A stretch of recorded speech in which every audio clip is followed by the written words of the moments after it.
2 தினங்களுக்கு முன்பு திருநெல்வேலி மாவட்டத்தில் நாங்குநேரி சட்டமன்ற தொகுதிக்குட்பட்ட பகுதியில்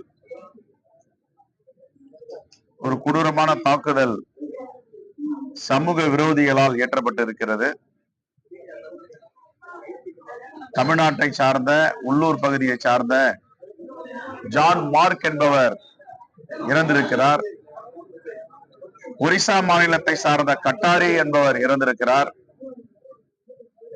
2 பேர் மருத்துவமனையில உள்நோயாளியாக சிகிச்சை அளித்து வருகிறது. இது உண்மையிலேயே வருத்தப்பட வேண்டிய விஷயம். இது போன்று எந்த இடத்திலும் தமிழ்நாட்டில் சம்பவங்கள் நடக்கக்கூடாது. அப்படி இந்த நடவடிக்கை இருக்க வேண்டும். சாதி தெரியாத, இனம் தெரியாத, மொழி தெரியாத மக்கள் எல்லாம் தமிழ்நாட்டில் வாழ்ந்து கொண்டிருக்கிறார்கள். எங்கெங்க இருந்தோ வருகிறார்கள். வந்தாரை வாழ வைக்கும் தமிழகம் என்று சொல்லுவது. ஆனால் ஒரு சில சமூக விரோதிகள் இப்படிப்பட்ட செயலில் ஈடுபடுவதால் எவ்வளவு பெரிய சங்கடங்கள் ஏற்படுகிறது என்பதை நாம் அறிவோம். ஆகவே காவல்துறை இப்படிப்பட்ட சக்திகளை அடையாளம் கண்டு இரும்பு கரம் கொண்டு அடக்க வேண்டும். எந்தவித சலுகையும் எந்தவித முகாந்திரமும் இல்லாமல் அவர்களை விட்டுவிடக் கூடாது என்பதுதான் எங்களுடைய கோரிக்கை.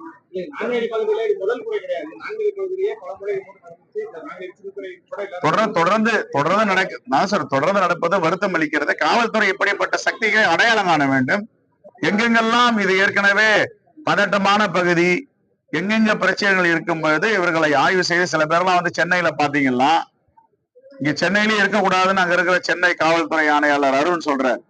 பல ரவுடிகள் சென்னையிலே கிடையாது, மாற்று மாநிலத்துல போய் வசிக்கிறாங்கன்ற செய்திக்கு வருது.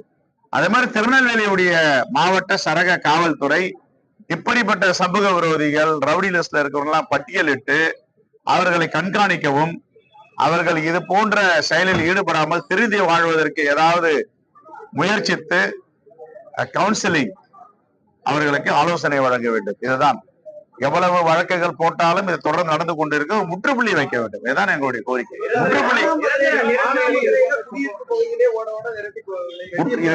முற்றுப்புள்ளி வைப்பதற்கு என்னென்ன நடவடிக்கை எடுக்க வேண்டும்? இப்ப பாத்தீங்கன்னா எல்லாமே வந்து சயின்டிபிக் இன்வெஸ்டிகேஷன் நம்ம சொல்றோம். ஹியூமன் ரைட்ஸ்ல இருந்து எல்லாமே என்ன சயின்டிபிக் இன்வெஸ்டிகேஷன் இருந்தாலும் இன்னைக்கு ஸ்காட்லாந்துல போய் நம்முடைய காவல்துறை பயிற்சி எடுத்துட்டு வராங்க.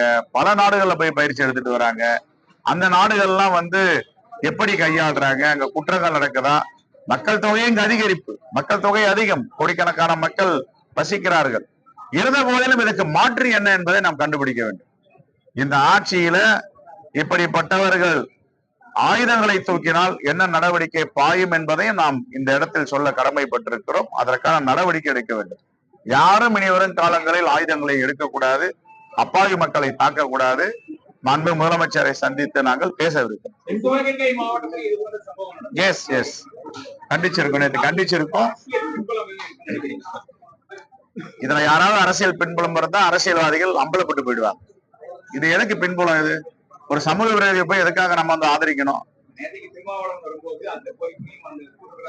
இல்ல, அது மாதிரி ஏதாவது அரசியல் பின்புலம் இருந்தா மாண்பு முதலமைச்சர் தூக்கி எறிவார். யாரா இருந்தாலும் சரி, அதெல்லாம் நம்பிக்கை இருக்கு.